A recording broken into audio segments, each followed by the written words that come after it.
record. Awesome.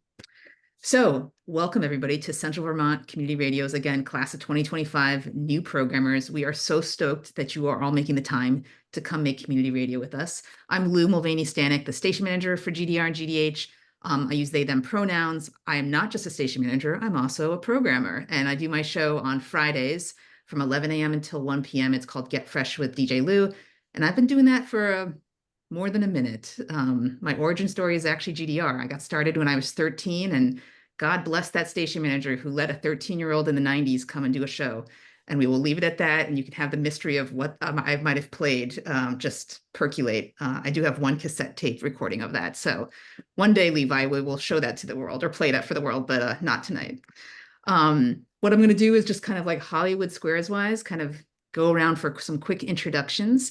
And what we're going to do for introductions is answer 3 questions. And in the spirit of show, don't tell, just tell, even in radio, I will show you our quick little start to some PowerPoint slides here, which will just give you kind of an idea of, a visual as we go along the content wise, but we'll pull it out of this a few times during the conversation too. But for people who like to see the prompts, here we go. The first is your name, your pronouns, your show concept. So in other words, like I'm doing a music show and this is the kind of music that it's going to be. And if you have any radio backstory, feel free to share that. And then the final question to answer is, what's the best thing you've heard lately? And that's a big, big intentional question. In other words, like it can be something you heard on the radio, something great on podcast wise, but I'm a big believer in the well-known phrase of what you pay attention to grows. And I think the more that we pay attention to the great stuff that's still happening around us, all around us, the more that brings that kind of energy into our lives. So think about that a little bit. And because I pay them to do this, I'm going to throw it to Levi to model the introduction here, since I stole enough airtime already. So Levi, would you mind modeling the quick introduction, please? Yes. My name is Levi. I use they, them pronouns. I'm the ops coordinator for WGDR, and I started doing that in August, I think. So pretty new in that position. And I started volunteering for WGDR over the last winter on the robot team, which you all will hear a lot about eventually. And yeah, now I'm doing this. The ops coordinator position is part-time. So that's my part-time job. And I work full-time as a cheesemaker. I don't have a show right now. I did have a show at WRUV in Burlington for a few years, and I had a show at WGDR for about a couple months as I was training for the ops role. And yeah, maybe I will have a show again one day.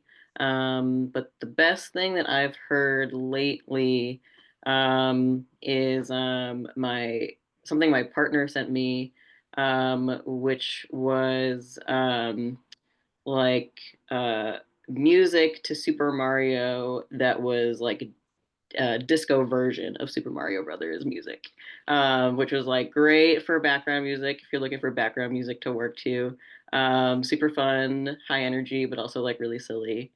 Yeah, Awesome. ready to move on. All right. And so the next step, Levi, is you get to pick the next person to go from your Ah, Hollywood Squares. yes.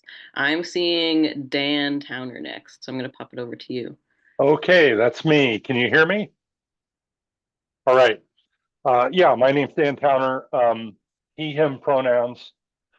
The name of my show is going to be The Rubber Room. And I won't go into the reason for that name unless somebody wants me to. But the show is going to be a music show, and I would say, it's fairly eclectic. I would just say that most of the music that I like to listen to was recorded at 78 RPM. So I would say that most of the music is going to be black influenced music from, say, the late 20s forward. So if you listen to my show, you'd hear a lot of classic jazz, say, pre-war, jump blues from the 40s and 50s, Western swing from the 30s and 40s mostly, and other stuff in there too as well. But for the most part, it's going to be swinging.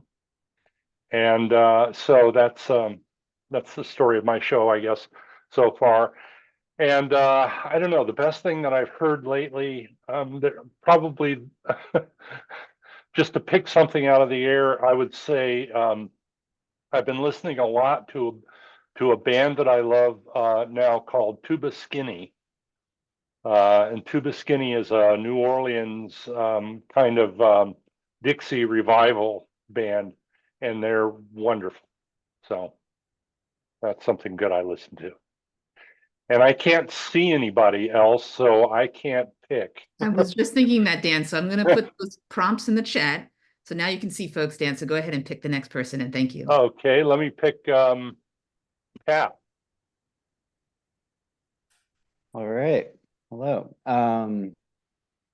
Seeing the message or the prompts in the chat right now, but from what I remember,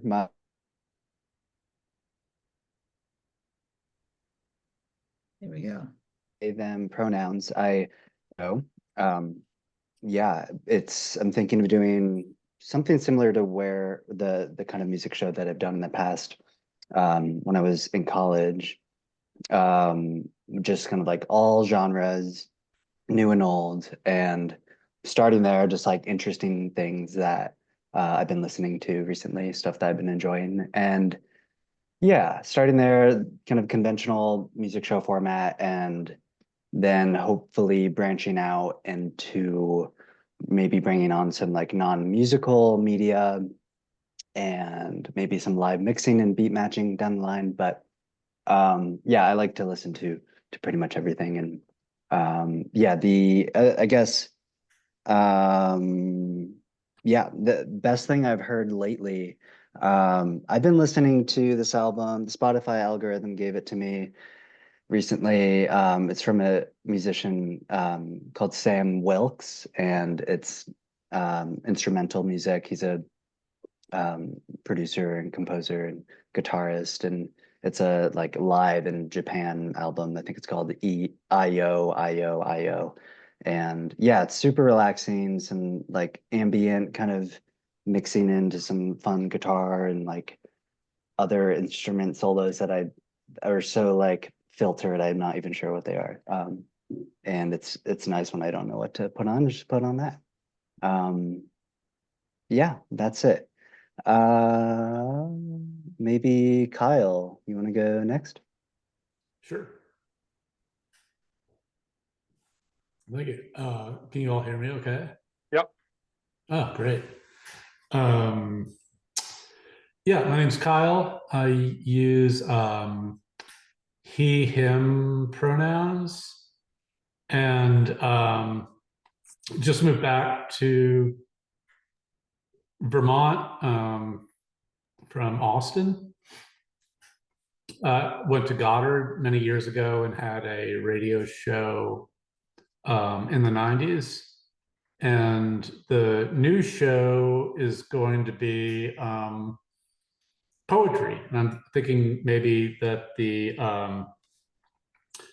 title of the show could be Sleeping Where I Fall, which was a memoir by Peter Coyote from the Diggers movement. And for some reason, that title has just resonated with me. And it will be mostly recordings of poetry readings with a little bit of context. I'm a poet and a publisher and a professor. So this is kind of in my wheelhouse. And then I thought we could also maybe like branch out in the future and have interviews and readings with poets and possibly prompts at the end of the show so that people can sort of write their own poems after some of the things that we've listened to that week, and then maybe call in the next week and read their poem aloud on the air if they would like to. Oh, and things I've listened to recently. I like to listen to everything, like Pat said. And Recently, I was on my way home from New York and I listened to an interview with the actress Tilda Swinton. And she was just kind of talking about like life and art and philosophy. And I found it incredibly moving. I've admired her acting for many years and knew nothing about her personal life or her thoughts about art. And I found it very, very moving. So, um, so I'll choose someone. How about Corey or Corey's iPhone? Yeah, here. Corey's iPhone here. Can anybody hear me? Yeah. Oh, good. I don't know if my video works. I just got home from work very late, but I'm happy to be here. So I missed the prompt. What exactly are we? Yeah, Corey, we've got three framings here. So name your pronouns, your show concept, show name if you have it, and then the best thing you've heard lately. Oh, nice. Corey Flynn. I go by he, him. My show concept was going to be I'm doing all vinyl. A lot from my collection. I have an extensive vinyl collection. I just keep buying records and I shouldn't, but I keep doing it. Wanted to involve my son because my son's really getting to music now. So he was excited about checking out the studio and excited that I was going to be on the air. And I don't think kids listen to the radio enough. So if I can get him excited about it and all his little band geek friends, and it'll be, I think we'll have a nice time. And stuff I've been listening to recently, I don't know. I'm all over the map. Mark Knopfler's Rag Picker's Dream. I've listened to that album a couple times in the last month, and that just makes me feel like I'm on a train or a horse just riding around out west. It's really, really nice. Takes me away from my busy days. Right on. Thank you, Corey. Got Since it. we're on your iPhone, you won't be able to see other folks, so I'll just pick the next person who hasn't gone yet. Maria, you're next on my little Hollywood Squares. Yeah. Hi, everybody. I'm Maria. I use she, her pronouns. Our radio show is going to be called, I think, the Civic Radio Project. And it's going to be a project of the Civic Standard, which is exciting. We are not entirely sure that the show is going to have like a clear theme or concept. I think it's going to be a lot of trying different things to figure out what we like and what works, which should be fun.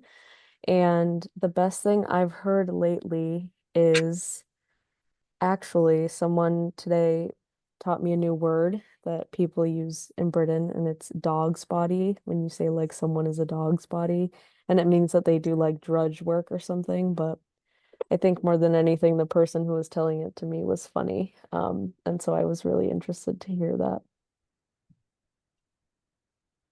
Great. Thanks, Maria. And you want to kick it to another Civic Standard person? We'll kind of group Oh, you guys yeah. together since it's one show. Yeah. Yeah, I picked Justin. Sorry, Helen. Yeah, I'm Justin. I'm part of the Civic Standard, and I think that's the working title of the show, and it's going to be found sound from around Hardwick, and it's going to be recordings from events and interviews and kind of a mashup. I think the best. Well, no, I'm listening to two things obsessively right now. One is a song by Leroy Van Dyke called The Auctioneer Song, and the other is an album, John Zorn album called At the Gates of Paradise. And they can't be too farther apart things on the spectrum of music, but that's where it's at for me right now. And I'll throw it to Helen. Hi, I'm Helen. I use she, her pronouns, also working on the Civic Radio project. Super excited to get started. And I've been doing a lot of like emailing and writing and kind of busy work lately. So I've been listening to the Nutcracker soundtrack on repeat because I feel like it just soothes me a little bit. It has the right amount of energy and the right amount of no lyrics to help me focus. I'll pass it to Kind.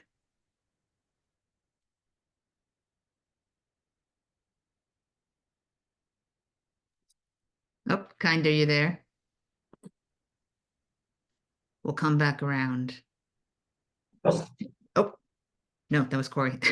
I got excited. Okay. Hey, Oh, I'm here. I'm here. This is Kind. Sorry about that. I'm in the car. I'm not driving though, so it was hard for me to see what was going on. Yeah, so my name is Kind. Pronouns are she, her. And the name of my radio show is Good Ways Reggae Show. Um, and yeah, the concept is really just to it's really just for me to explore reggae. I'm Jamaican and I feel like I don't get to share that with folks. So it's going to be just exploring the genre and then hopefully bringing in some other media in there if possible. And what else? The what I've heard recently, I'm pretty much listening to reggae all the time, but I've been particularly fascinated with 70s reggae. And then the only other thing is um, my baby really likes Little Bear, and the soundtrack to that is really good. um, so yeah, and I will pass it to. Let me see if I can see. Poa? Did Poa go? Okay, cool. Oh, hey, Poa, while you're unmuting, yeah. so you're the penultimate. I love that. See, there you go. There's another vocab word, not from Britain. It's just a fantastic word, penultimate. Second to last to go is the definition. The prompts are name, pronouns, your show concept, and the best thing you've heard lately. And then you're going to kick it to Yardane. Am I saying your name correctly? Yeah. Yardane's our last to go. Red hat, if you can see him. Heard. Yeah. Similar to Hardin in Spanish. Okay. Name, Eli Oliver, quote, Poa, unquote. That's my official nickname. Mutino. I live in Berry City. My pronouns are he, they. My show is going to be Poa for the People. I'm a politician and a social worker. I'm like a doula for everybody, but within my capacity. And I'm 34. Let's see. And then what's the best thing I've heard recently? Yeah. Oof. I'm really feeling the artist. I was playing him today and it was so good I couldn't concentrate. I had to put on white noise. And his name is, I might have to look at my phone. Okay, I'm drawing a blank. Bear with me. Rapper Sleepy Hallow. And I will pass it to Jaden. Thanks, guys. I'm your Dane. Nice to meet you all. He, him. My show is also kind of like civics up in the air. A bit of trying to discover what it will be. I think I come from a journalism background, so I think it will lean more towards storytelling and collage, I guess, than towards music, though who knows? There is a tentative name, but I feel like if I put it out there, then it will stick, and I don't want it to stick yet. So I won't do that to myself. And what am I listening to? I this weekend stumbled upon this amazing little short film found poem by Patti Smith in tribute to Jean Genet, where she went and visited his grave after a conversation that she had with him when they were both alive, and like place stones at particular places where he was imprisoned. And it was just, I'll put the link in if anyone is interested in those folks. I found it to be really cool, and kind of like maybe one of the genres of, for me, what art kind of gives me an excuse to do, which is like go do something in the world, rather than scroll on all my shits. Yeah. Yeah, that's me. Right on. Yeah. Thank you. Yeah, feel free to link each other. You guys were sharing some interesting stuff. So if you think of it, or it's easy to link, drop it in the chat about the great stuff you've heard lately. This is an example of the beautiful inner community that you guys are all joining up with. You are all very creative, interesting, smart folks, and just like sharing what you find and know and are, kind of sparked up by is like a huge part of this community that we're bringing together. And it's also part of why you're going to really enjoy listening to each other's shows. And that's one of the first homework assignments I'm going to give you, is that the shows you hear on the station right now are folks who've been doing shows for a while, some of them for a long while. So if you're trying to kind of compare yourself or give yourself some wayfinding about what you're hearing already on the air, I would suggest listening to each other's newbie shows first, because that new experience is something that is going to be really, I think, transformative for everybody. And you're going to hear kind of these aha, surprising, very community radio moments that are going to help you feel connected to each other. So I highly encourage, not just if you're interested in the content, but also just to hear what it's like to do new radio, because it's one of the coolest things to do. And also you should listen to yourself too. It's one of the nice things about doing radio in 2024 is that it doesn't just go out into the universe like it did back in the 80s and 90s, and no recording exists unless you kind of had the cassette tape going. We have archives, so you can go back and listen to yourself as well. So thank you all for sharing your kind of introductions for tonight. We're going to do kind of 3 parts over the course of between now and 8 o'clock. And again, we're radio people, so we're going to end right at 8 o'clock, no matter where we're at. And if there's anything left over, it probably will fit in an email. I love, not keeping people longer if it can definitely be an email. If there's more discussion to be had, we'll probably take it like one-on-one with me or Levi, or have some other sidebar conversations, but we really honor everybody's time. Yeah. So bringing it back to the fun slideshow here, just to give you guys some, again, context here. So this session I call the community of radio.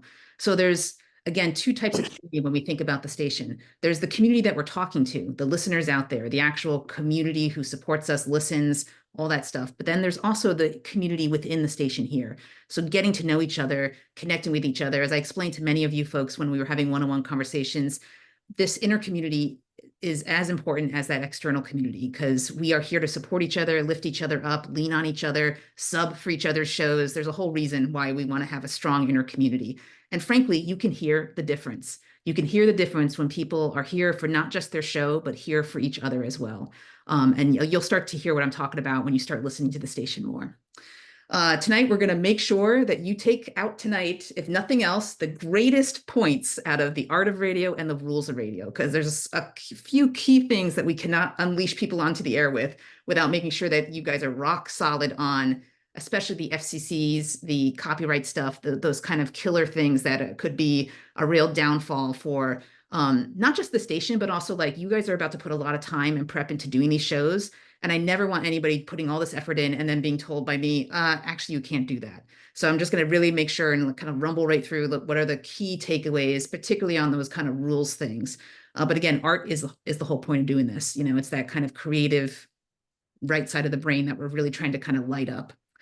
Tonight's also about the synergy that we're starting to experience already just through introductions, getting kind of interested in each other, getting to know each other a little bit, kind of putting names with faces. But this is the hard part about radio. You're going to know each other by voices more than you're going to know each other by faces.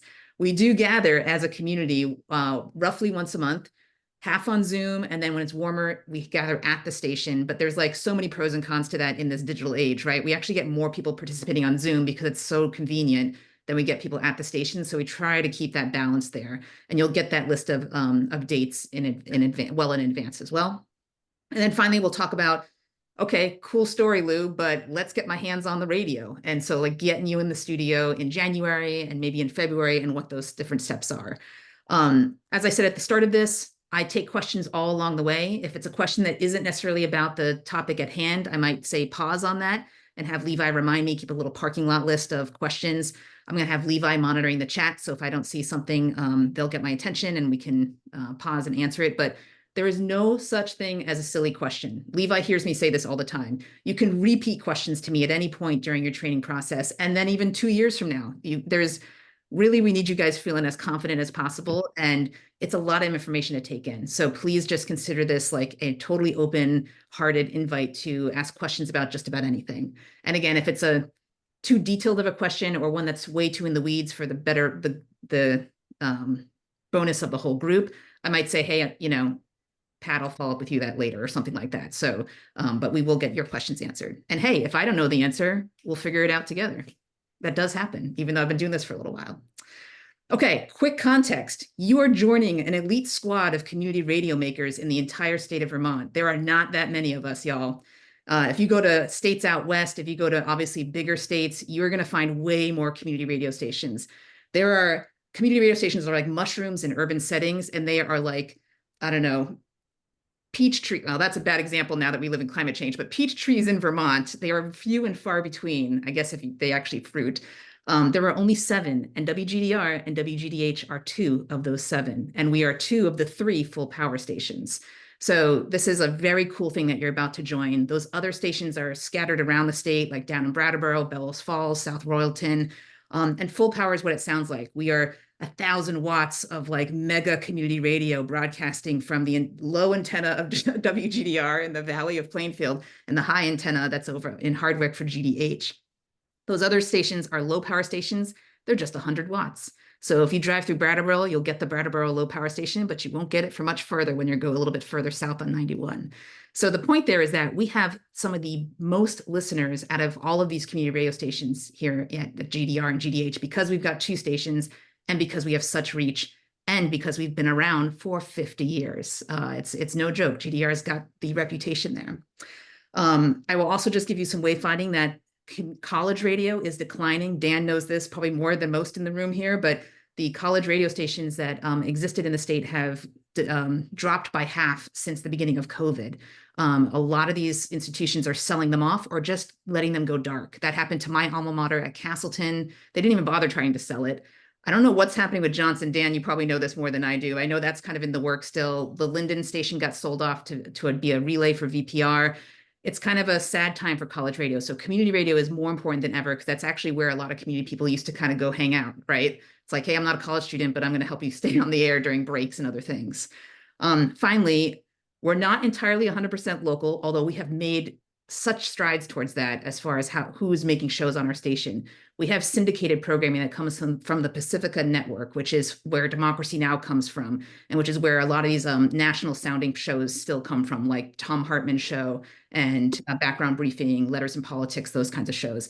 We are part of a network, and there's about 150 community radio stations around the country that are part of that. And then finally, we're also part of what's called the NFCB, the National Federation of Community Broadcasters.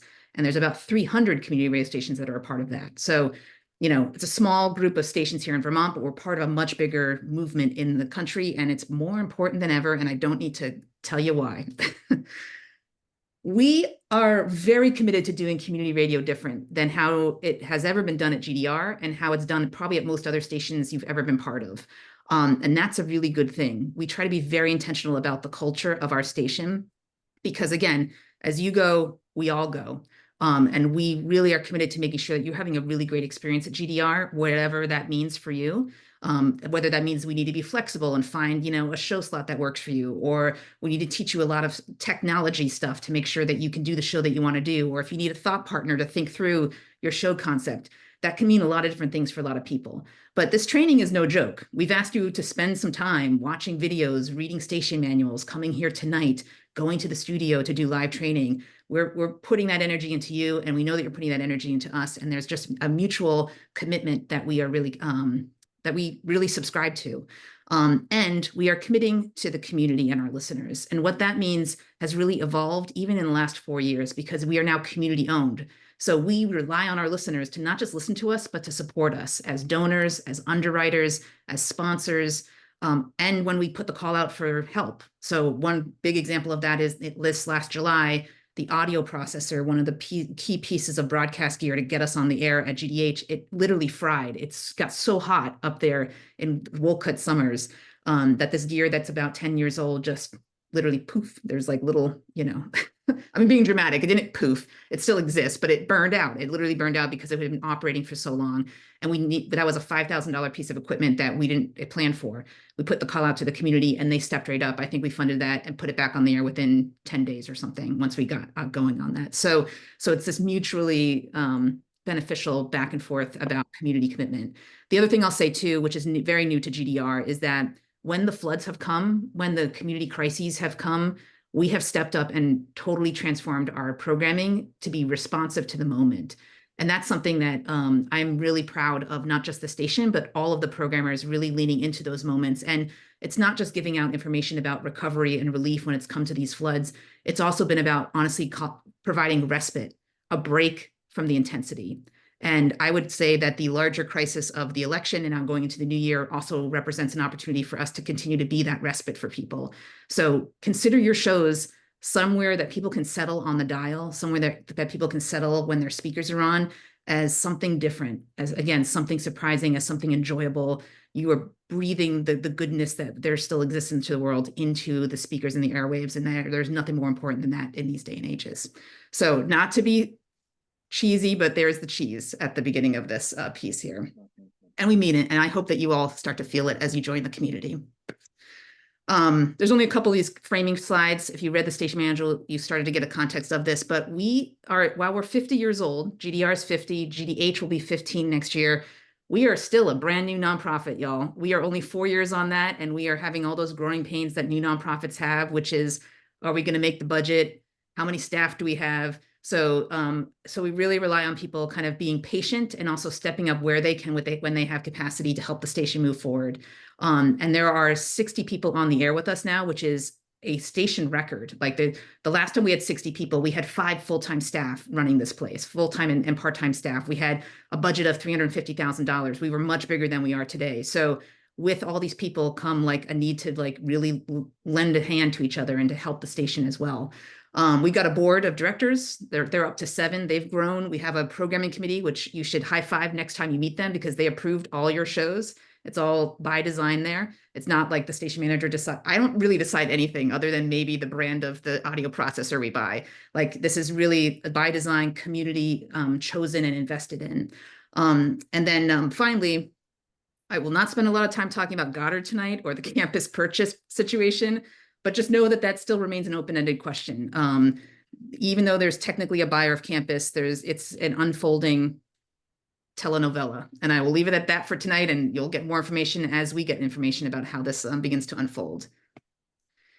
So I'll pause there for a second. Any questions so far before we kind of shift gears to just the greatest hits of arts and rules? And Levi, I can't actually see the chat. So Levi, if there's anything in the chat. Okay.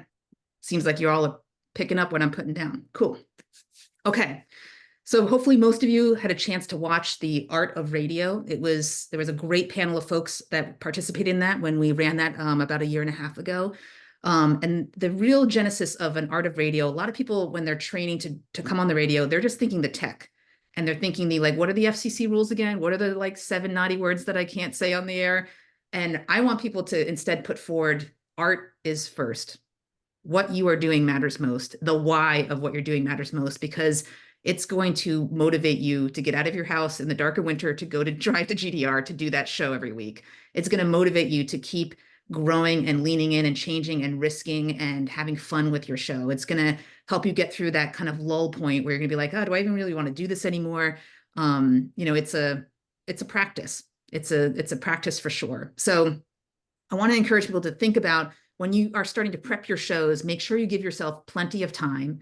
And when they were talking about the art of radio, you saw a couple people talk about different strategies. And I want to be clear, this is your process. You don't have to be like Bill Hahn, who I think he might even showed the spreadsheet that he uses when he preps his music show. And he's like very proud that he's never played the same song twice. And I'm like, So that's a choice. And that's an approach to doing a show for sure. And then you've heard other people talk about how they like show up and it's like whatever the spirit moves them. That kind of stuff comes with practice and time, and it will really help you as you are learning to do the show and go live to be as prepped as possible going into your first at least 6 to 7 shows. And for music shows, that means like pretty much knowing what you're going to play, or at least enough of it so that you know what the next thing is going to be. For talk shows, it means like making sure that your guest knows exactly how to find the radio station. Like remove all of the variables here as much as possible when you're doing prepping. You want to make sure that you're thinking about the audience at all times, particularly when you're on the air, because, and this is not to scare you guys, but we have a lot of loyal listeners. People are going to be excited to tune into your shows. So when you get ready to roll for that first show, you're going to have a lot of people tuning in just to simply cheer you on. And that's the best kind of thing about community radio. And with that audience also comes a huge, just like there's a huge leash here of like ability to make mistakes, ability to like accidentally leave the mic on. There's just like, this is not VPR for a reason. There are no mistakes. It's kind of like that Bob Ross thing. There's only happy mistakes. That's like a thing that's going to help you learn. It's a thing that makes you sound human on the air. And it's a thing that you're going to grow out of as too. So I don't want anybody feeling nervous about, making mistakes, but know that the audience is there and they probably will call you, not in a policing kind of way, but they probably will call you. And they'll try to engage with you in other ways too. There's a chat through the website. I was just in my buddies on the. That's another piece to this engagement with the audience. I also encourage people, the last thing that they talked a lot about, and I think Erica Hyman got into this in the rules of radio, is thinking about, especially for like the storytellers, the talk-based shows, if you're recording events for the Civic Standard, make sure that tape is something that you would want to listen to. That's like, you are your first best kind of editor. So like if it's long and boring, and if you've lost the train of thought like 10 minutes in, you need to do some more editing. If it's a pre-taped thing, if you've got a person coming in to interview, you're not going to be the best interviewer out of the gate. But if you guys are talking about something, make sure you're doing little things that help your audience along the way too. Like, hey, I'm talking to Helen tonight, and Helen is from the Civic Standard. And, it's like these little touch points that as you start to now listen to more radio, you're going to hear people doing these different things that are audience-centered action, which means you're telling the audience what you're doing, who you are, what they're listening to. It's important wayfinding to remind people out there that there's somebody listening. Finally, the other two things here are community-centered content. I referenced this already kind of in an extreme way about flood recovery. And if there's anything ever that comes up, you're going to know from me, and you'll know what's going on, obviously, in Vermont. It's very rare that we kind of make a hard pivot like that to be like, okay, flood recovery, game on. Here's what that means. Here's how to incorporate it into your shows. What we do differently now at GDR2 is that we center the community by making sure that we are including community content. So it isn't just a music show. You're reading something from the community events calendar that we have a running ongoing Google Doc for. You're making sure that you're reading the underwriting. You make sure that you are talking about what's going on at the station. That's what we mean by community centered. We used to have shows that would just come in and you would never know they were part of GDR. You would never know that they were even in Vermont because they just never talked about the community. It was about the topic at hand. And so we're really trying to encourage people to remind yourself, this is bigger than you. No offense. Not a lot of people come and do radio if you don't have a little healthy ego, but this is not just about you. This is about everybody else too. And then finally, feedback on your show and evolution. So I add this on here just to remind people that that we're going to be listening. We're going to be listening with an ear of clarity and kindness for you to help you kind of hone in, to help you answer questions, to help you get unstuck. It is not a listening ear for critique. It is not a listening ear to police you. And I certainly don't have enough time, just so you all know, I don't have enough time to listen for like, oh my God, are we going to get fined by the FCC? So that is not what listening is about. Listening is about making sure that we're tuning into you to make sure that you feel supported. And again, that you are doing the best kind of radio that you can do at the training, stages that you're at. So I just want to really be clear about that. We are not a culture of critique in this place. Even though every once in a while you might get a cranky caller, welcome to radio. Like somebody's going to call in and be like, I hate that song you played. Or, they'll call in and try to take your topic way off hand or off topic. And the great thing is that you're the one in the studio, they're not. So you can say, thank you so much for the call. We're not taking that content right now and move right on. But, again, feedback and evolution, we live in a critique culture here, so it can get tricky for people, but that's not how we approach it. It's a spirit of lifting everybody up and getting better at it. Any questions on art of radio for the kind of greatest hits here to center on, or anything that came up for people when they were actually watching that panel?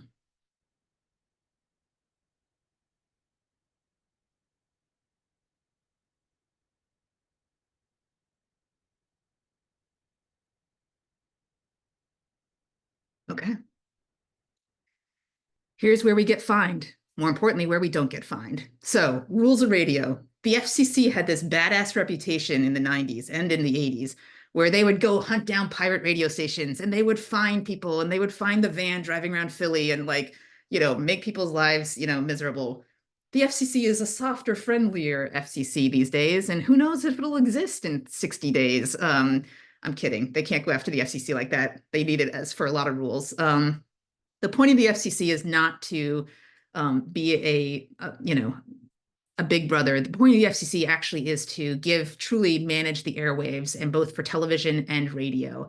And the FCC made a huge pivot after that very famous Super Bowl where you remember Janet Jackson and Justin Timberlake performed. Well, guess what happened after that happened? The radical right flooded the FCC with feedback, trying to really find the crap out of whoever it was, ABC, CBS, whoever was the affiliate that year. And the FCC got so overwhelmed that they were like, wait a minute, this whole report on these television stations or radio stations about obscenity and indecency, right? These vague definitions of what is inappropriate just made them finally realize this is ridiculous. And so what has happened since then is that they have cooled their jets about just certainly big things like that. They're like, yes, we know what happened. It was a half a second nipple show, right? It was not something really egregious in the kind of way that the FCC is supposed to be these guidelines for people. And the same has been true for a random fuck being played on the air, or a random, kind of inappropriate thing that's maybe a little blue, but not egregious. So I want you all to take a deep breath about the FCC and the 7 naughty words and all that kind of stuff. We don't do it intentionally, but if you accidentally, and one day you may, if you're doing a music show, play a swear word, it's not going to fine us.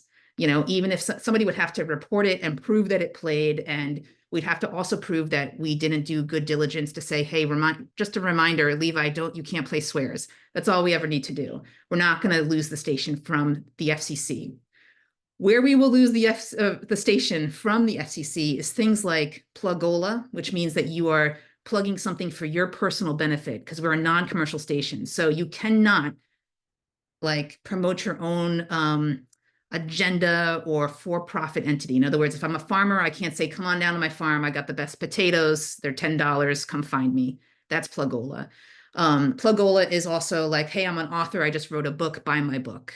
So it's a combination of plugging your own stuff for your own benefit, plus also a thing called call to action, which we could talk a little bit more about to be clear about. But call to action is telling anybody to do anything.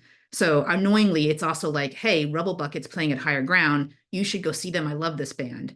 Technically, that's a call to action. I just said, go see the band. You have to instead neutralize yourself when you're talking about stuff and say, hey, Rubble Bucket's playing at Higher Ground. If you like that music, the date is December 15th. It's a little bit of a different way of saying stuff. We're not going to get hammered on calls to action if they're just a kind of a slip of the describing thing. We will get hit on call to action if we're saying, go burn the state house down. I mean, dramatic calls to action, rally the troops kind of stuff. It gets a little tricky when we're talking about sharing opinions, though. And this is why I think it's also important to just clarify this too. Opinion sharing is a whole other thing about needing to read a disclaimer and then being able to share content about your beliefs on a certain topic. And sometimes when you're talking about a belief on a certain topic, it's hard not to talk about something without having some sort of a call to action usually slip in there. But usually you can say things like, well, I believe community radio is far superior than commercial radio. And I would hold that up any day, because commercial radio, it's the same 100 songs playing one after each other. And geez, commercial radio, those ads come in and it's a car screeching, it's just horrible. And why would you ever listen to commercial radio? You should only listen to community radio. So at the end there, I'm adding in, what would be a borderline opinion statement, but also a call to action. So instead, what I could say is, look, I think community radio is the best. If you agree with me, you could listen to more community radio. So it's just it's a little bit of nuancing there. It's a little bit tricky to do when you've got somebody who's an interviewee talking about a topic, but your job is to kind of listen for this kind of content and soften anything that feels like a call to action, and instead make it an opinion.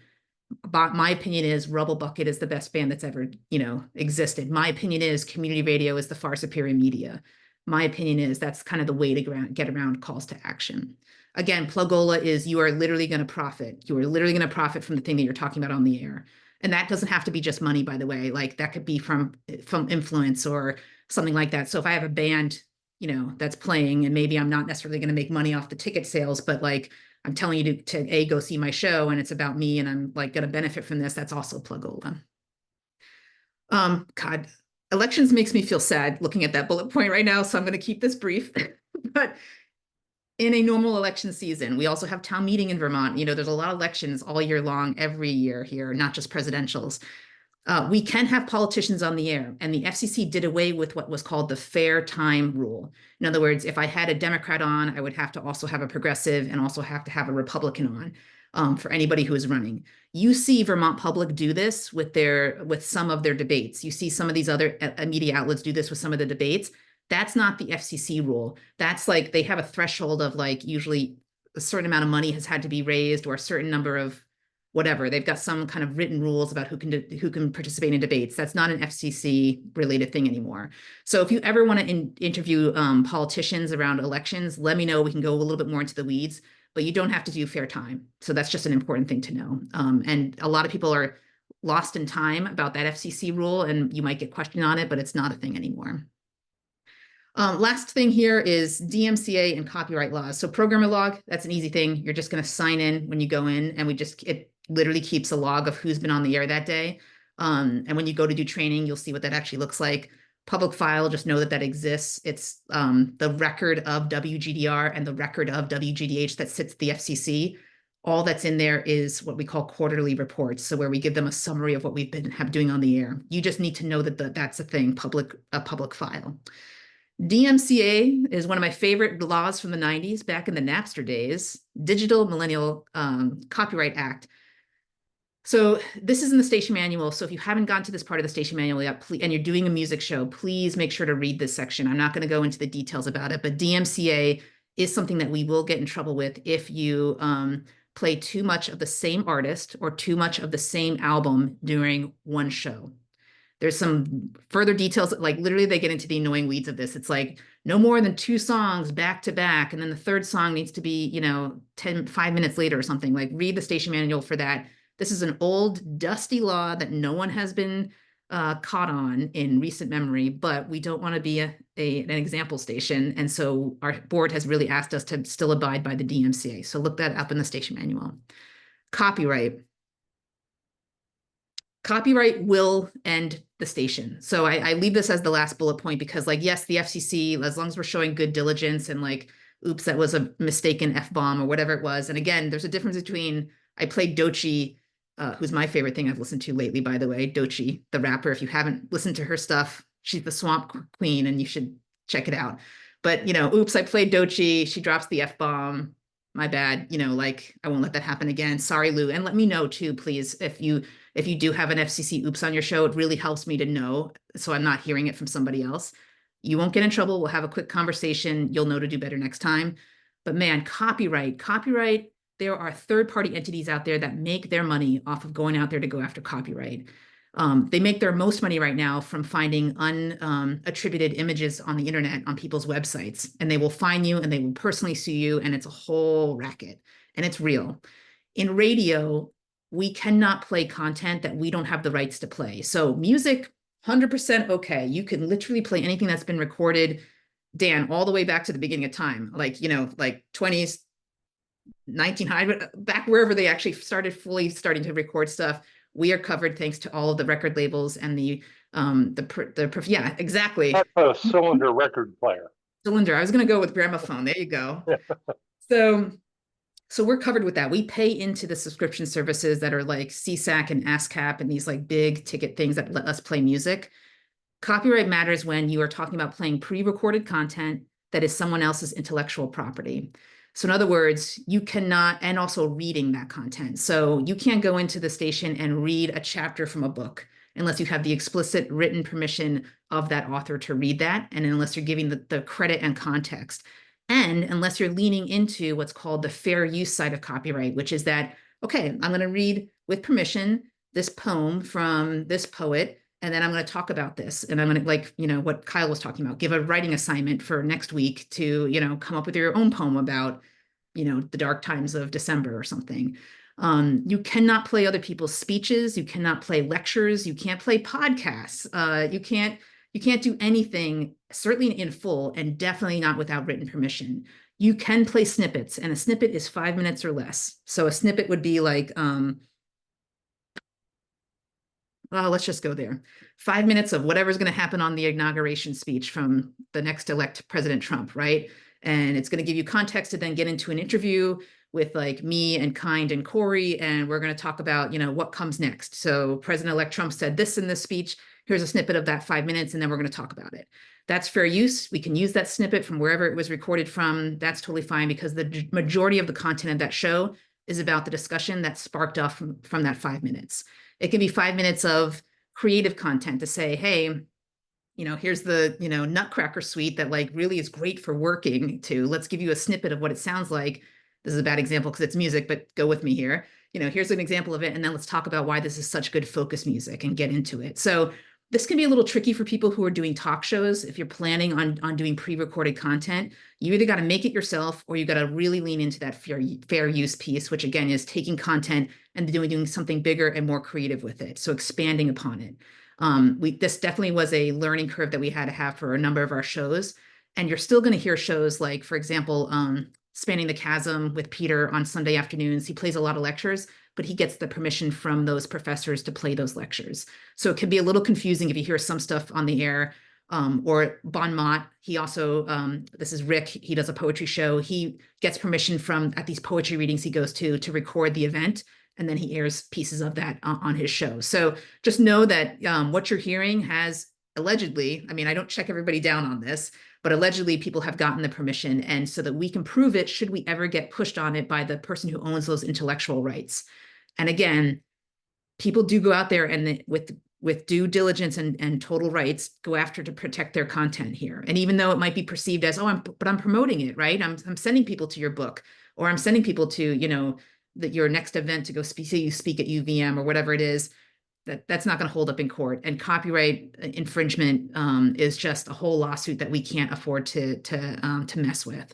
So on that uplifting note of rules, just scaring the crap out of all of you about what not to do on the air, is there any questions about any of that, particularly around copyright? I'm happy to answer some more questions about that. I know some folks are thinking pre-recorded content and stuff, so I can also have one-on-one conversations with you as your show starts to get towards that. But any questions about these?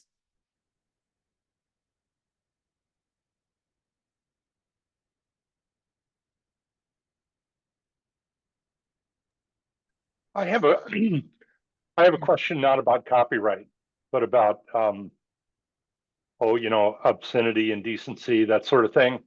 Yep. And I'm wondering if it's only about words, or like the blues stuff that I play, for example, has a lot of really very obvious double entendre. I mean, yeah. They leave almost nothing to the imagination.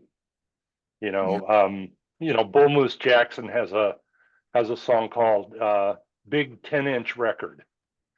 And yeah, maybe I don't need to explain any more about that, but yeah, I get what you're putting down. I mean, yeah, here's the okay. thing about it, Dan. Time and place matters a lot. So while we all that would be JV in Indecency Today, I'd be more worried about the Doechii track I played last week and how raunchy some of her like very direct lyrics are than probably stuff from back in the day. But the point here is so obscenity is like swears, right? And FCC made that list of 7 swears, but honestly, like it doesn't include the N-word. It doesn't include some other words that I would actually think that our community would find actually, obscene. Mm-hmm. Like, we just, it's like if you don't say it to your loved ones, don't say it on the radio is kind of what I always say to people. but we have recordings of music that's edited, but the N word's in there still, right? And other lyrics that are leaning into indecency, which is I think what you're getting at, which is like this is sexual in nature. And where this gets weird for a second. So stay with me here. I will keep this as above board as possible. But the FCC has an issue with the patriarchy and women, like clearly, and also it has a real obsession with sex. But where is the sex definition, right? Like, so that indecency piece is all about the act of sex. And you can get into the details again in the station manual where they kind of define what indecency really means. But unless it's like really raunchy and explicitly raunchy, so like describing the act of sex, not in a clinical way, but in a like, we're doing this to like, be gaudy or to, be inappropriate, right? And the intentionality matters here. Not that it would be great if we had a like call-in sex show, right? And people were like calling in with their sex questions and it was truly like meant to be a kind of, educational, like we could sell that. This is educational. You're calling in with your relationship and sex questions. Like, Dr. Ruth had that for years, a syndicated program around the country. But what we're trying to get at, Dan, is the indecency is more of like, God, it's only the most intense rap from the 90s have I ever heard stuff that was explicitly indecent that we would put in safe harbor hours again. But I'm honestly not worried about any of your shows, the music shows, especially that I've seen pitches, because it really is certain genres and even certain musicians who intentionally are doing that. And technically, that's why they invented the safe harbor hours. And I would have guided people to say, hey, I actually think your show is an overnight kind of show, and here's why. Anyway, go for it, Dan. I can see you've got some. No. I guess I'm reassured that I can play any of that stuff. You are the least of my worries. Yeah. Yeah. So like my man stands out. I can play that. Yeah. Let's be honest. Rock and roll is about sex, drugs. And, yeah, absolutely. It's like really. You could make the case for just about any music that is again about the best part of relationships, some would argue, right, as being indecent in some sort of way to somebody. But we're in Vermont, and usually there's a community standard that's set up. So that's the other thing. It's like if we were a station in Kansas or in a very red state, Florida, some parts of Texas, we would probably be having a little bit of a more pulled in conversation around indecency. But really, I'm not too worried about it. So yeah, okay. Thank you. Yeah. Let's talk about sex, drugs, and rock and roll. Any other questions about any of that, or copyright, or? Okay. This is also in the station manual, just the greatest hits here.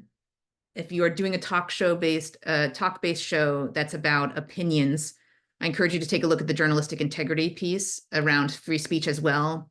We talked about calls to action already.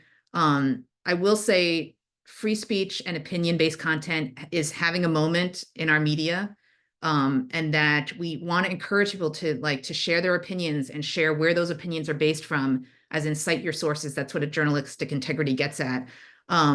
But we are also a station that equally holds up the value of not being hateful or hurtful or harmful to people, and that we have our importance of a station to the benefit and the safety of our community is more important than your opinion. And so where these two things kind of like are able to be in balance with each other is where good community radio happens. Your shows would not have been approved if we were concerned about anybody having off the rails, wrapping themselves in free speech and being hateful, and spreading misinformation or lies or any of the stuff that really has become very inflamed in the age that we're living in. But I just want to remind people that with great responsibility comes this microphone that you're about to have. And should and if we ever need to have a conversation about the content that's happening on your show, we will have that, because again, we are not a station of critique. We are a station of calling each other in. So I don't want anyone ever feeling afraid of lose calling. Oh crap, what did I do? This is more of a hey, let's get it back on the rails. Let's talk about show content, whether it's, indecency from the 20. I look forward to that challenge, Dan. I'm like, yeah, sure. Go ahead. Play me some of these songs. Now I'm interested.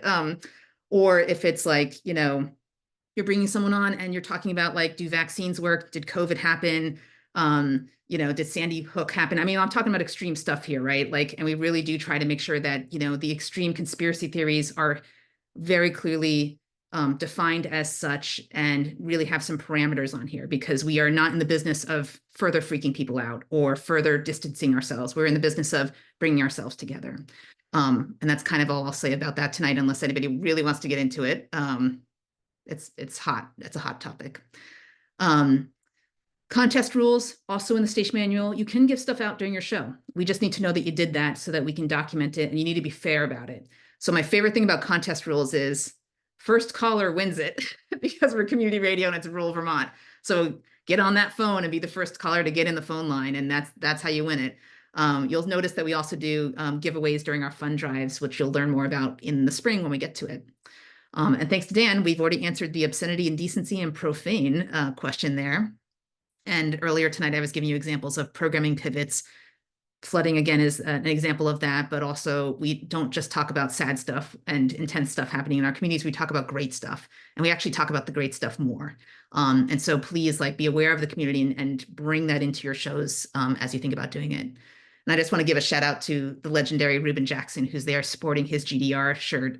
He passed away almost a year ago now, and he got his start on WGDR as well. So DJ Rue and I go back a while. Okay.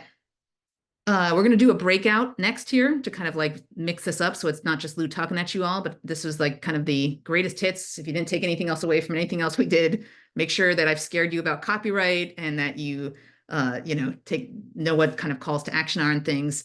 But in the same spirit of our commitment to each other is also this sense of collective care at the station. So again, radio is a team sport. It's not just about doing your shows. We do ask that you participate in programmer meetings and where you can, station events. We don't do a lot of them.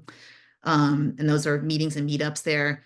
We are still living through a pandemic, and we have a lot of people with a lot of different health needs at the station. And so we generally have been pretty good at just sticking with the, hey, if you're not feeling well, let's get you a sub or let's do backup music. Like, no need to push it on behalf of a radio station or doing a radio show. Like, take care of yourself. That's your own our commitment to your personal care. But also, God help if like somebody caught COVID from doing the show after you, that would just feel awful for everybody. At the station, we do have filters. It is the Pratt building at Goddard, which does not have a good internal HVAC system. So we don't have great air, but we have a brand new opening window in the studio, which, if I'm not remembered for anything else for being a station manager, I put a damn opening window in that studio. And so it's going to be really lovely in there in the shoulder seasons to let some fresh air come right in that studio. But we try to be mindful of illness because, again, there are people with all sorts of different stuff that we need to protect each other about. Are not we're not hardcore about masking. We do ask if people are asking each other to mask. We have masks at the station. So you'll see kind of a mixed use of masking. And this is why when we're gathering together, we try to do it in the nicer weather so that we can be outside together and gather in larger groups. And then again, I've talked about this a few times tonight. We really do try to be clear and kind with each other and not avoid conflict, but enter that with a spirit of, again, lifting each other up and having tough conversations if we need to, and giving feedback that's actually useful and not just like in the spirit of critique, like, hey, I hate the music that you choose. But yeah, it's community radio. We attract high egos, high personalities, high opinions. So it's inevitable that we get into that stuff sometimes. But as new people, you guys are going to be honeymoon phasing for at least the first 6 months. So you'll just see this other stuff happening in front of you, and you'll be like, oh yeah, Lou mentioned that some people like to really come into station meetings like, with a bee in their bonnet, and now you'll be like, oh yeah, that's why they brought that on that slide. Okay, ready for a little fun in some breakout rooms. So roughly with who's here tonight, we've got a little bit of music shows and we have a little bit of talk shows. So we're going to do a breakout here where we're going to have some people go into a music room, figuratively here in the Zoom here, and go into a talk room to talk about the talk shows a little bit. And what we're going to do is talk a little bit about the why of your show to get you talking about that a little bit in a deeper, thoughtful kind of way. So we've already heard kind of like what you're doing. Yes, you're doing a music show, but like, why are you doing this? Like, what is it that was your hook to finally say yes and put that application in? And what is it that is like this thing that's getting you excited about doing this show?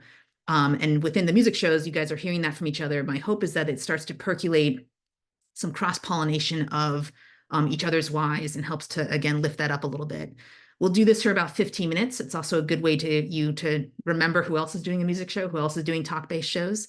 And while I'm doing this, because Levi mentioned this at the beginning, I'm going to have them just explain to you a little bit more about where and how recorded shows come into the mix of things here at GDR. There's kind of 3 versions of that. There are a few shows that are recorded every week, but they are made locally. But then we have pre-recorded and we have evergreen shows. So Levi, while I'm making these breakout rooms, would you mind just explaining that for people so they understand kind of like when they start hearing a lot about that, what the heck that means? Yeah. So as Lou was saying, we have some local folks that don't go in live. They have like recorded shows. And um, if I don't know if any of you are going to be doing that, but for those people, they use a program on their computer, like Audacity or GarageBand, if some of you have heard of those programs. Um, and you can basically just like build your entire show through that program.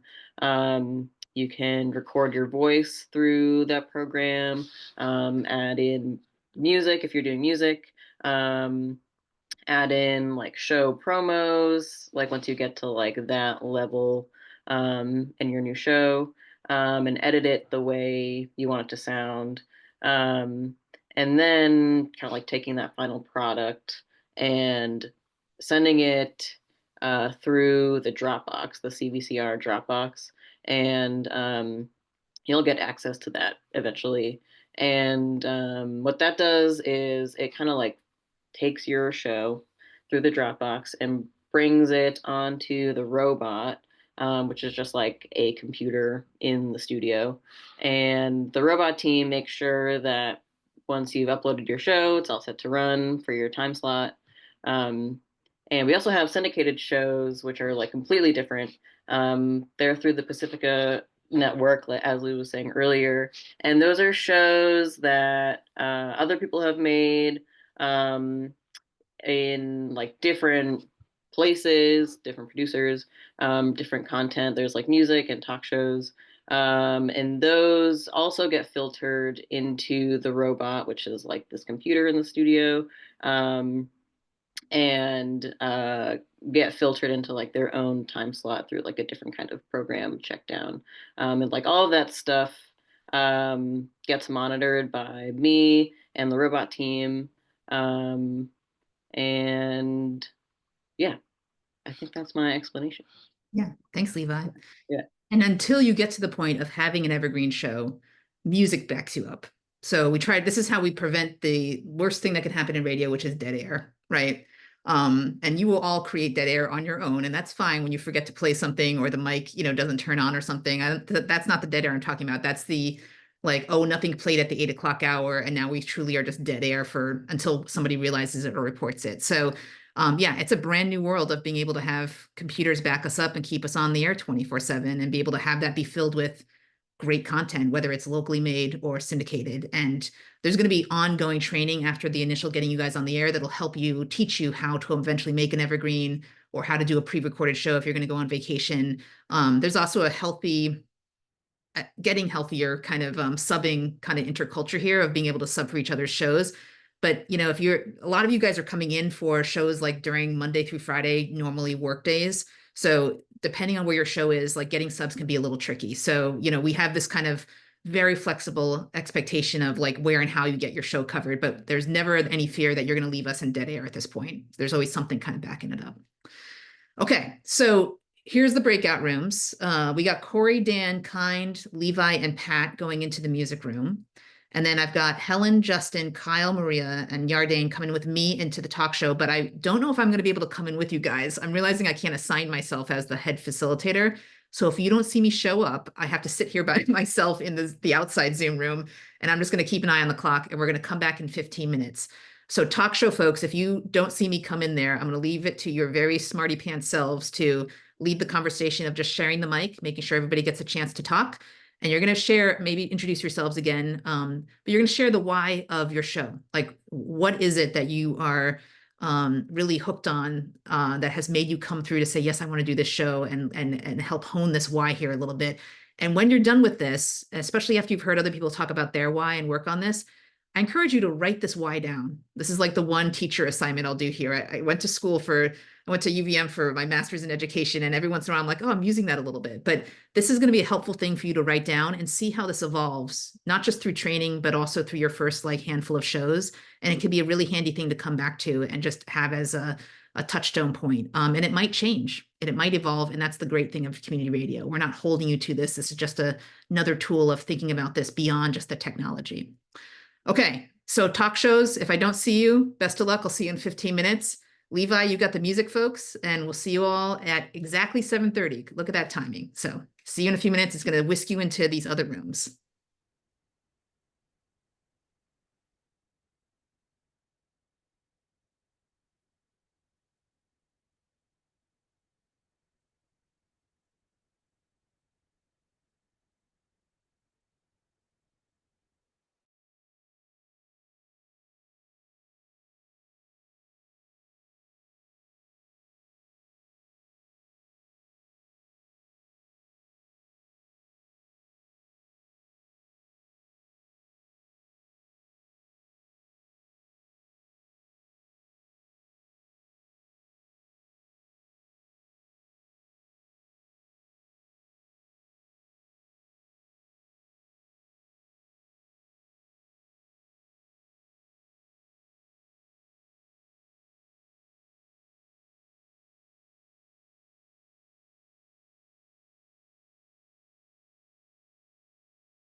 All right, this is the moment of truth if everybody comes back after a breakout room.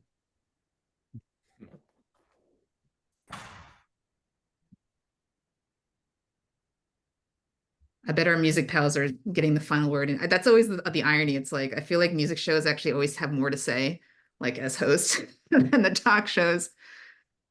We'll have to test you guys on that if you find that to be true when you meet some of the other folks.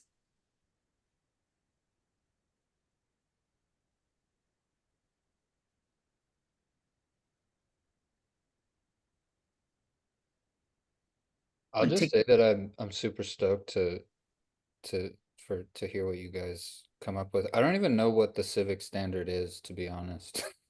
My bad. Would you guys mind giving your little elevator speech about what that you guys do? Go for it, Helen.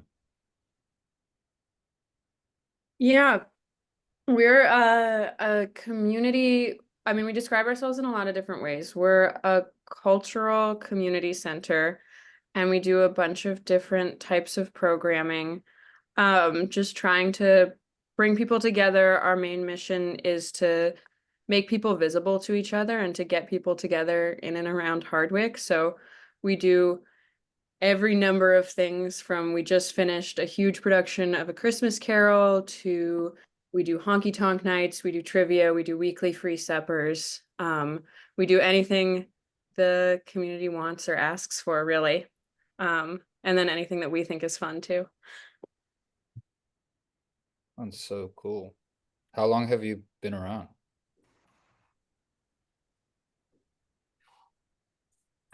We've been around for like 2.5 years now.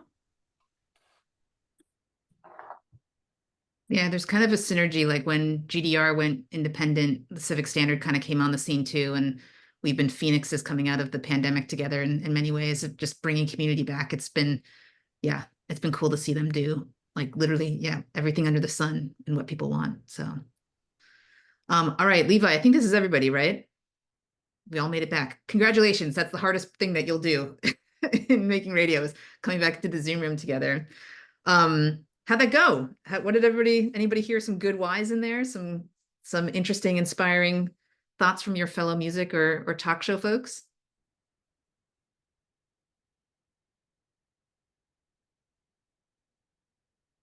Yeah.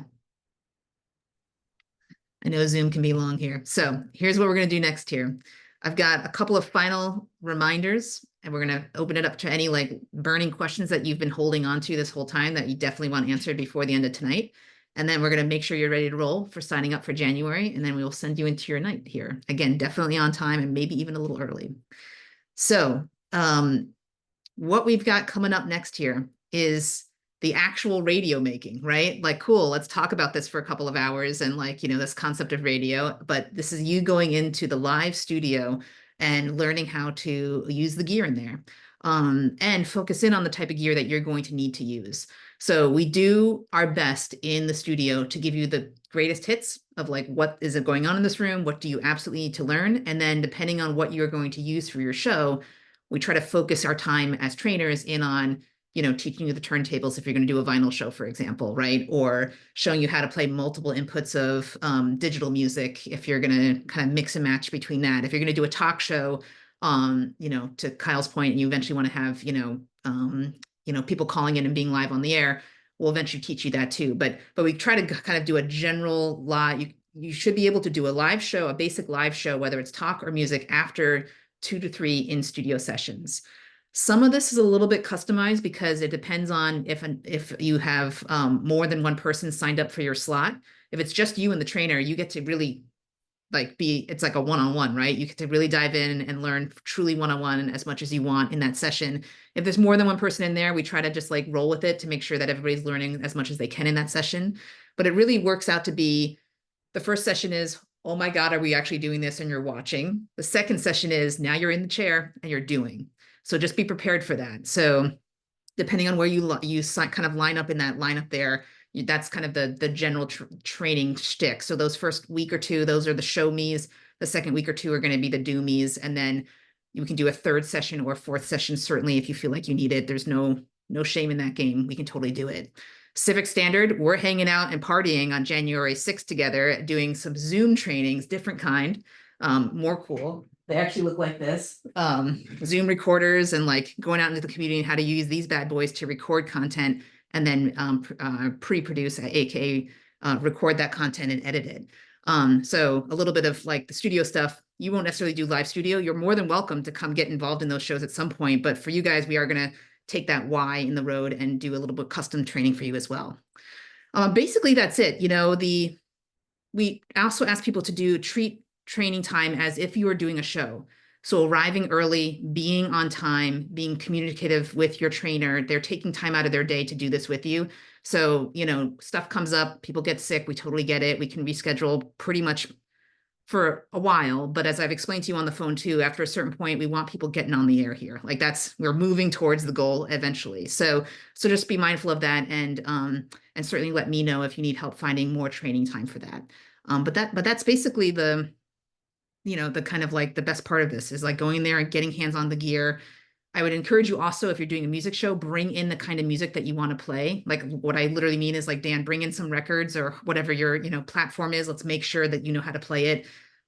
Talk shows for live stuff, bring in music too. Like treat it a little bit like a music show to start here. Like you will be talking on the air, getting comfortable with the mics, but it's always a good idea to have backup music, no matter if you're ready to do a show or not. It's just like you're going to be your own best friend with that stuff. And from that, everything else will grow. Everything else will kind of start to fall in place as you start to get hands on the radio. Any questions about the sign up sheet? Did everybody got that access to that spreadsheet, right? Yeah. So go in there, and again, please at least sign up for 2 slots. Levi and I are trying to kind of do this like Tetris thing to make sure everybody gets a chance at 2 slots first before we start opening up more time in February. But again, that's the main goal there. And certainly I'm going to double check that by the end of the week. So if I don't see your name on there, I'm going to nudge you and be like, please put your name in there, please. I mentioned this briefly before. We will do ongoing training, so don't feel like you have to like fit in every question you've ever had. We will teach you eventually how to use Audacity, how to make evergreen shows. Civic Standard, this is separate from you. This is like for the live show people. We'll eventually teach you how to like put calls on the air. I don't want people stressing about these things out of the gate. The main goal is to go in there, feel confident enough to do a show and get your legs about you, basically. This is my kid, by the way. I'm a parent too. He's much taller than this now. He's about to be 7 next month.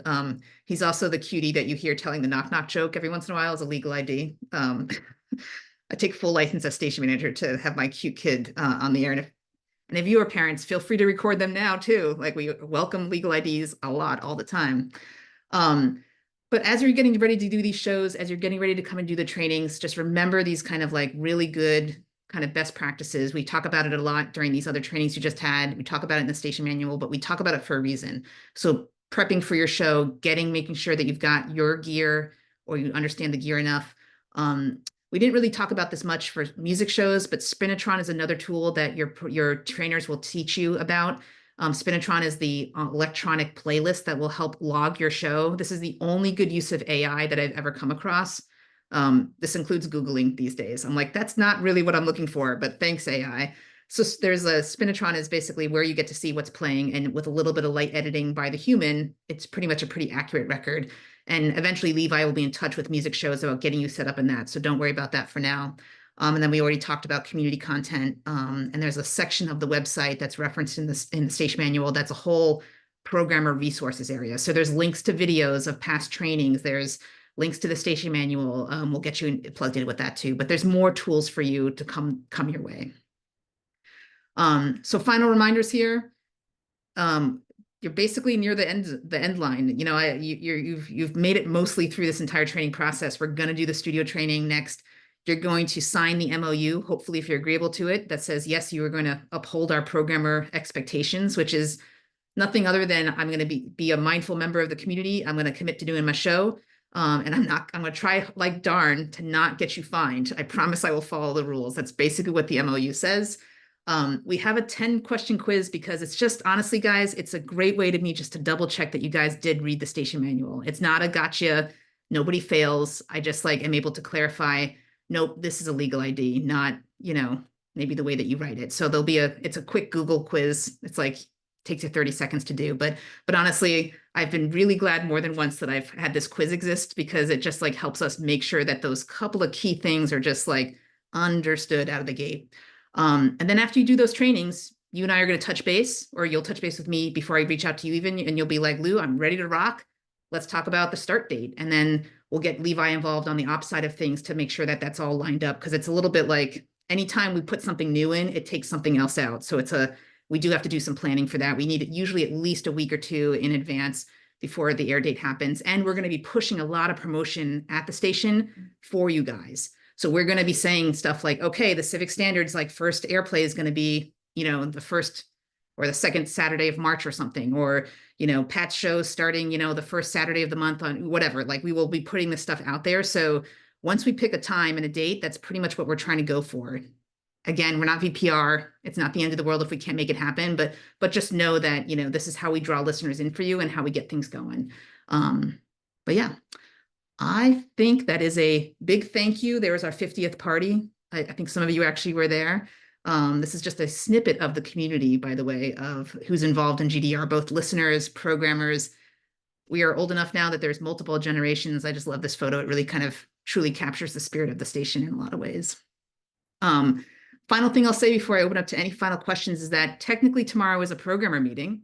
So if you really want to go for the gold and log another Zoom hour, feel free to log in tomorrow and come to that Zoom. You will meet a lot of these really eclectically fun people. But there is not an expectation for that. I already took 2 hours of your life on Zoom this week, and you can jump in with us next month, and in February too. We kind of meet on Zoom during the winter, and then we switch to in-person pretty much for the warmer months, like I said. So it's kind of like a little bit of both to meet people. But with that said, y'all, look at that. Potentially ending early, or any final questions for the good of like the larger group?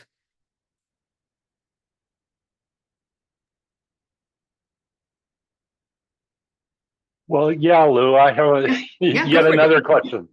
Go for it. Is there some kind of template or checklist or something for what you have to get into each show, get into a show? I'll tell you why I'm asking the question. Yeah. Maybe it'll clarify. I'm interested in, sort of playing in the sandbox a bit, and like playing around and start putting together a show, which probably would not be, airable, but I just like to play around with and get the feel for the tools and the rhythms and all that sort of stuff. So is there a document or something? Do you mean the tech that's in the that's in the studio? Is that what you mean? Or do you mean actually? No, I mean just here at home. Yeah. Like you need to have an ID. This is how you introduce yourself, The clock. Yes, you're referencing a thing called the clock. This is going to date me. God, I'm about to sound older than I am, but I got started early in radio, so that's my excuse. So there is a clock in radio, and in commercial radio that has multiple stop points. If you listen to VPR, it has a lot of stop points. It's a legal ID at the top of the hour. 10 minutes in, they're taking a talk break and they're, back selling, morning edition or whatever. Then another 2 minutes later, they're talking about weather. We have no clock. Again, we are free form except for that legal ID. So you can do whatever you want in that hour. The only thing we ask is that a legal ID is actually somewhere within the top, what we call the top 10. So if you think about it, that's like technically the 55 to the 5. In other words, like, between 7:55 p.m. tonight and 8:05, if you tune into WGDR, you better hear a legal ID being said or airplayed. The other thing I will say, Dan, is that within that hour or your 2-hour show, the stuff you heard me talking about tonight, we ask that you scatter like seeds, or you can pick your own clock, right? So on my show, where I talk about community content and where I talk about the community events, I try to keep it the same time because I'm a music show, right? It's like a little bit kind of clunky and I use it as a break. So I usually use the top of an hour or the end of an hour to kind of be like, and now we're talking about the community events. And I pick one event and I read it. And then at the very end of my show, I'm also doing something that's called a toss. And you'll hear some shows do this, but not a lot. And I always try to use newbies as the good example of like, again, showing that love to each other. But I will say, okay, so like that's the wrap of my show. I'll be back next Friday. Here comes Dave Tucker with the Long and Winding Road. And I'm selling him like, here's what's coming next, listener. I'm giving them wayfinding and here's what's next. So So there's no formal clock. There's just kind of like knowing kind of where you want to put your own content in there. And for talk shows, it's even, I find talk shows to be a little bit more kind of conditioned for this because you can kind of infuse it a little bit more. And it's not like, you know, when you stop the music, you stop the music. So you better make it worth it, right? So like tell people what they've heard and then use that time well. But I never give you any other kind of instructions other than do whatever you want with that. Just make sure you're putting it somewhere. The other thing actually, that's a lie. The other thing I'll say too is that we have pre-recorded content that you also can play as part of these breaks in that hour. So like other shows promos, we have station promos recorded. So if you don't want to talk the script, so that this is all written down in the studio, there's a studio script book that says, you know, right now, one of the scripts is like, we're talking up the end of the year giving, right? Like everybody else, we're a nonprofit. And so you can either read a 30-second script or you can play the promo of the 30 seconds, but it's up to you about where you'd want to play that. Yeah. Okay. Does that make sense? Thanks. Yep. Yeah. Thank you.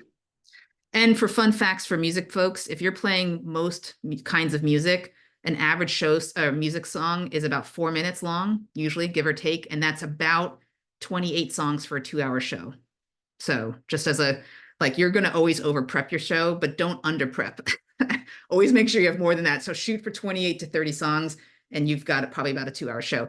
Dan, you're going to test me because I think that they were shorter back in the day, but that's just a little bit of wayfinding. And you'll see this when you start to build your playlist. You'll be paying attention to the clock, but don't feel like you're handcuffed to the clock. It's really just meant to be like, again, how you want to use your time.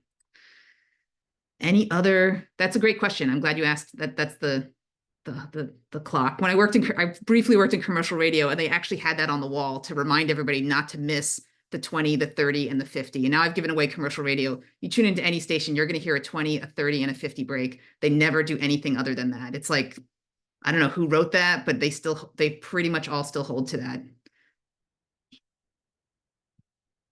All right, y'all.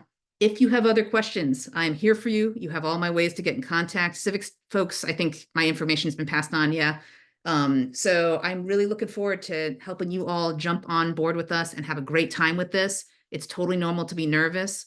It means you're ready to do this, right? It's kind of like jet fuel to get you going. Civic Standard especially, we're really looking forward to partnering with you right in the new year. What a great way to start this off. And everybody else, I'm looking forward to seeing probably some of you in the studio live as your trainer, or Levi as your trainer, or some of these other programmers. So we'll be in touch over email, and just reach out if you've got other questions.